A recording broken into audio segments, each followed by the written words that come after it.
What's up, everybody? Welcome to another episode of the Rideshare Hub. My name is Greg Wave. I have a video today where I'm just going to list to you guys a lot of the risks that you will take doing this.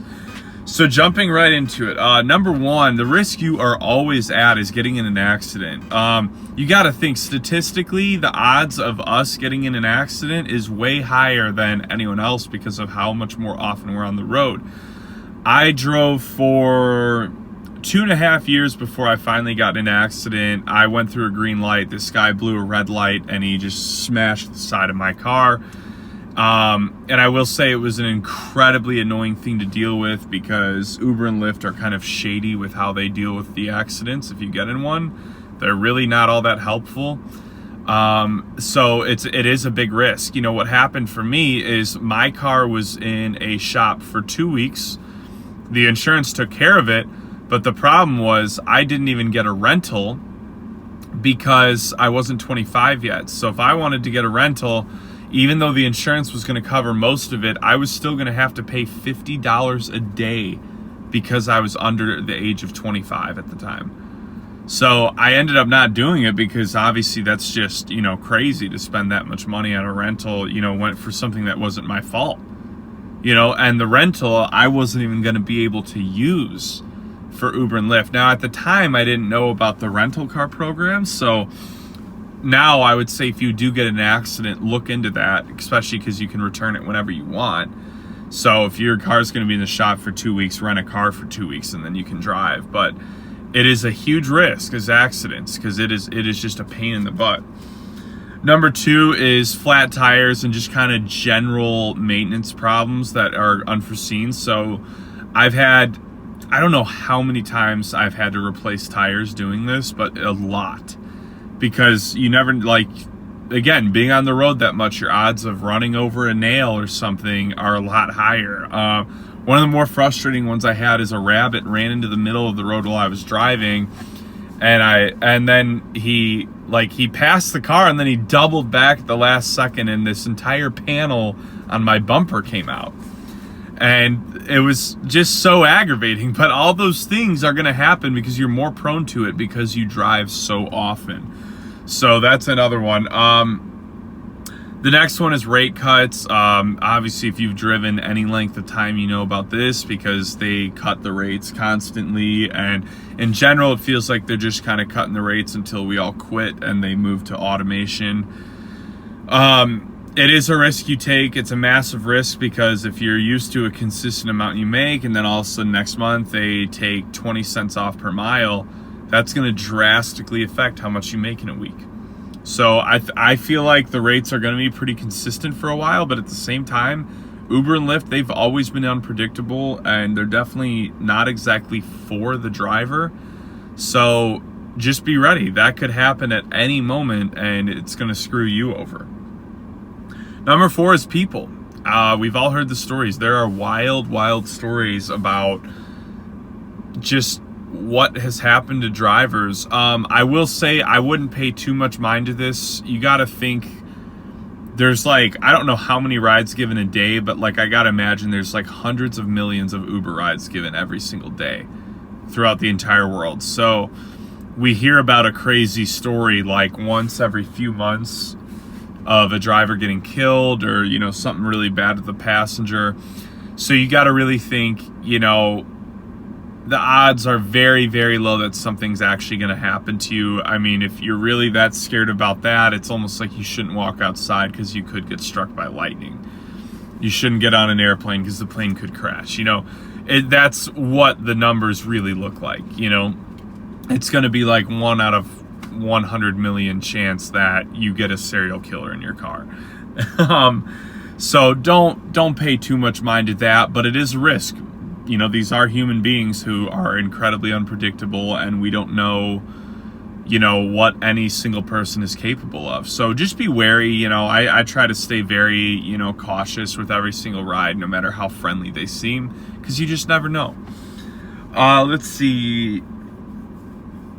The next one is just having a bad week, having a really slow week or low earnings, or, you know, most holidays I feel like in general are good, but sometimes a holiday week, you know, for a few days it's just really dead.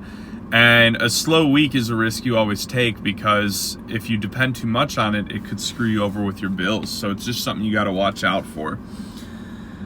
The next one is just getting really tired, getting really sleepy. The reason I say this is I've been driving before at like 2 or 3 p.m. and I've nodded off. And it's like middle of the day, bright and sunny out, but a lot of times it just gets really tiring and it's really easy to just space out and slowly close your eyes. So be really careful about that, because that is a risk you take, and it's very dangerous to drive that tired. You know, if you are feeling that tired, like I found if I just go to the airport lot and take like a 10 or 20 minute power nap, I can generally kind of feel a little like recharged enough to get through the day. Number 7 is people puking in your car. Again, not a huge risk. In all my time, I've had 2 people that have actually puked in my car. One barely even counts. It was only a little puke. But it is a risk you always take, especially on weekends, is that someone could puke in your car and totally destroy your upholstery. And they'll give you a cleaning fee, but how much is that really going to help? You know, so that is a risk you always take. And generally just people making messes as well. You know, these things are going to happen. And it is always, you know, it is always something you've got to watch out for. Number 8, this is my biggest pet peeve, but people that leave trash in the car. In general, you should check your car after every ride, because you don't know what people are going to leave in your car. True story, I have had someone leave a dime bag of cocaine in my car before. That's why you check it, because if I'd gotten pulled over, what do you think the cop's going to say if I'm like, oh no, I was driving Uber, my passenger must have left that dime bag? You think he's going to believe me? No. You know, I'm going to jail if something like that happens. So you got to be really cautious about checking for trash. And I'm going to also say, like, if you're noticing anything strange that your passenger's doing, because I did catch a girl doing cocaine in my back seat before. And I'd shoot her out. I'm like, listen, like, do you realize that if you spill some or something, like, I'm the one who gets screwed over? Like, the least you could do is ask me to stop so you can go into the McDonald's bathroom and do a few lines off the mirror or something.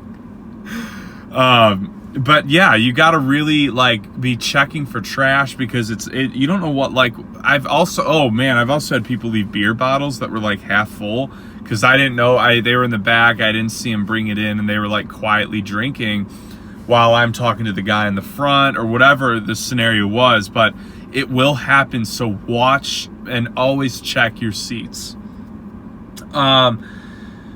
Let's see. Oh, the next one is just man, this is a frustrating one. But again, if you're driving a lot, it'll happen. From the most random things is you're gonna get a lot of like exterior scratches on your car just from different places you drive.